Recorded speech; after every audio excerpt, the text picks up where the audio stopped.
You mentioned that you have a 3-week-old little girl who seems to have explosive spit up, and it would be best for you to bring this to the attention of your pediatrician.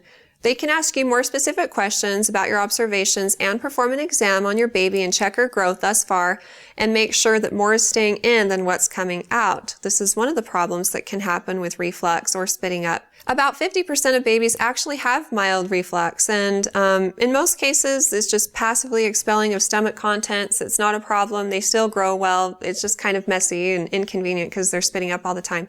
But sometimes more does come out than what stays in, and they have problems growing. So again, the pediatrician can talk with you and decide if medication is warranted. That's usually what helps treat it.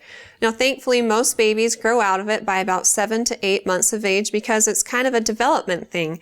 It's a mechanical hitch, a problem where there's a little trap door that's over their stomach that opens when it's not supposed to, and that allows stomach contents to come up at the wrong times. In the meantime, before you talk to your doctor, there's a couple of things you can try to see if it reduces the amount of spit up that you see in your baby.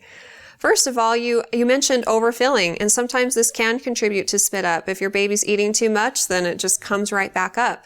So if you notice that you have a really fast letdown, your baby's having a hard time keeping up, maybe manually express a small amount of breast milk or even pump off a small amount before you latch your baby on, and that might slow your letdowns a little bit and prevent your baby from overfilling. Also try to go at least 2 hours between feedings if you can, because that's about the amount of time that it takes for a baby's tummy to empty. And 2 hours means from the beginning of one feeding to the beginning of the next. So if a feeding takes 45 minutes, you might be feeding him an hour later, but that time is from start to start.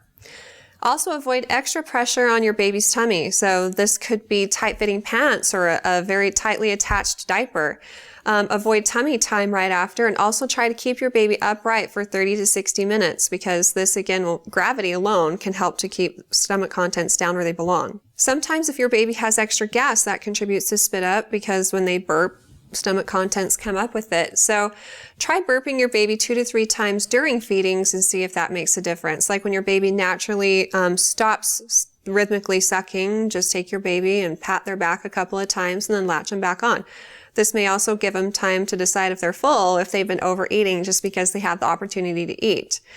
If your baby sucks on a pacifier a lot, this might contribute to extra gas because when they suck constantly, it causes them to swallow extra air.